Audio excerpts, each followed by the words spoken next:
Biden's ATF has a long list of bad call notches on their bedpost. Everything from threatening homeless old ladies to pointing guns at 13-year-old kids. Now they're being sued after showing up at a guy's work with a whole task force accusing him of trafficking guns and drugs, and they still haven't answered any questions as to how exactly they ended up with the wrong guy.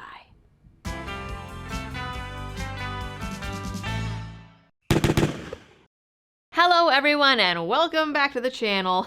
This one is a doozy. Today's story is a local-ish one to me as it involves a South Carolina man, which shows that even in a state as pro-gun as ours, the ATF still runs rampant and unchecked. Last December, legal gun owner Brian Wilson was minding his own business and showed up at work ready to start the day, but instead of a regular boring old workday, he was greeted by a task force of West Columbia cops and the ATF who arrested him in front of his employer and coworkers for allegedly trafficking guns and drugs. He was one of roughly 24 accused criminals targeted in the operation, an operation which the government claimed was part of an 18-month-long investigation described as an advanced, intelligence-based, multifaceted law enforcement operation using undercover agents and informants.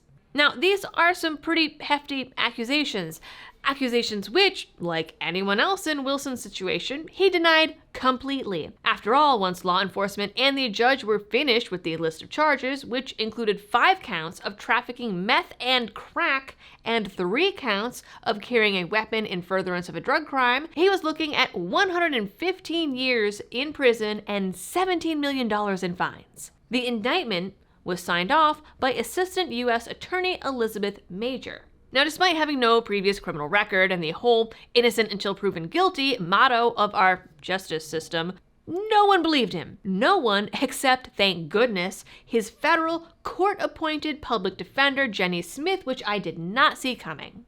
After many hours, Miss Smith convinced the judge to double-check the arrest as she and Wilson swore up and down that they had the wrong man. As it turned out, they did. How this happened, nobody knows. Neither the ATF nor the cops have offered any explanation, though they claim it wasn't a case of mistaken identity. All we know is that the operation was spearheaded by the ATF and that, according to Chief South Carolina Federal Public Defender Bill Nettles, this is a special case where a person is indicted under his real name and he has nothing whatsoever to do with the offense. He also said that this case is proof that everyone needs a lawyer, which I suppose makes it a good time to tell you all about the Attorneys on Retainer program from the Attorneys for Freedom. Because thank God this guy's court-appointed lawyer was actually decent.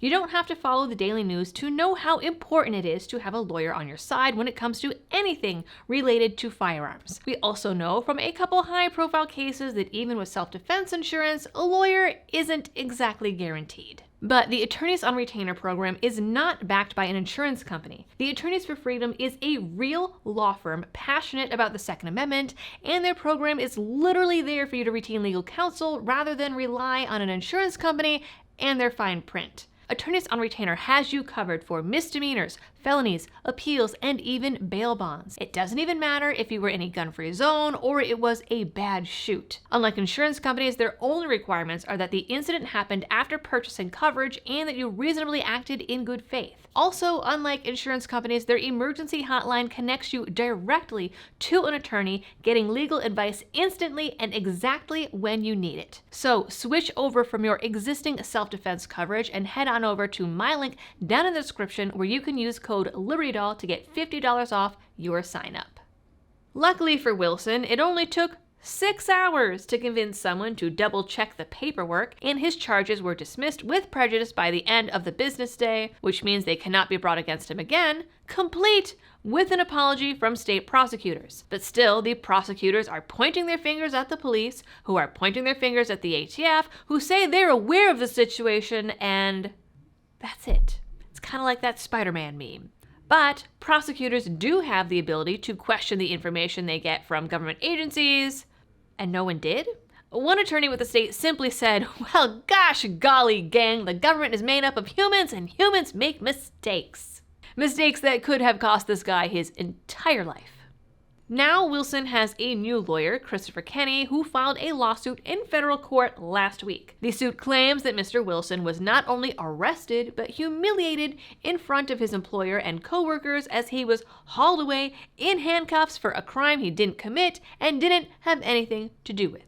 Not only that, but it turns out that law enforcement also searched his car in the parking lot while his coworkers were present, and when they arrested him inside work, they also searched him in front of his employer. It was a grand spectacle. Then they took him, booked him, and stuck him in a cell for hours until he was brought in front of a judge and had the charges officially read to him. According to the lawsuit, at this point, a law officer falsely told the judge that ATF had been watching Mr. Wilson for 13 months and then listed dates the ATF falsely claimed he sold drugs. The agent also falsely told the judge that the government had Mr. Wilson on tape committing these crimes. The lawsuit says, "Really curious where this tape is." Since then, he says there have been rumors circulating about him at work, and he gets mysterious Facebook messages accusing him of being a rat and giving information on the other men arrested in the operation, which sounds like dangerous business. He also has started getting migraines, his mother is paranoid and checking on him at work constantly, and he's afraid of the repercussions his teenage daughter might face from the fallout. All reasonable concerns. His lawyer says the main point of the lawsuit is to find out how this even happened. And of course, because there's now active litigation, officials are keeping their cards even closer. Defendants in Wilson's lawsuit are the two West Columbia police officers, Calvin Brown and David Thompson, who participated in the ATF task force arrest. He says that he also plans to sue the ATF, but under the Federal Tort Claims Act, he can't sue an agency of the federal government until 6 months after the alleged incident. So please, sir, in 6 months, please do that. I very much hope that this lawsuit is allowed to go forward and there isn't some weird qualified immunity thing, and that the results are publicized because A, these people need to be held accountable, and B, I am very curious as to how the government got it that wrong. A lot of terrible things have been happening under the ATF for some time, and even more so under Biden and Dettelbach's watch. Something eventually has to stick.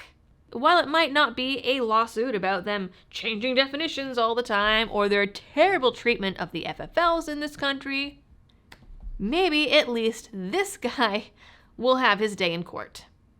Alright gang, that is it for this video. I am definitely going to be watching this case and will provide you with any updates as they come along. In the meantime, please like, share, and subscribe if you are new here. Ring that notification bell. Check your subscriptions because I don't know, people get kicked off all the time. And also, I have no idea what was going on with that last video where YouTube was saying there were like quotas that were fulfilled.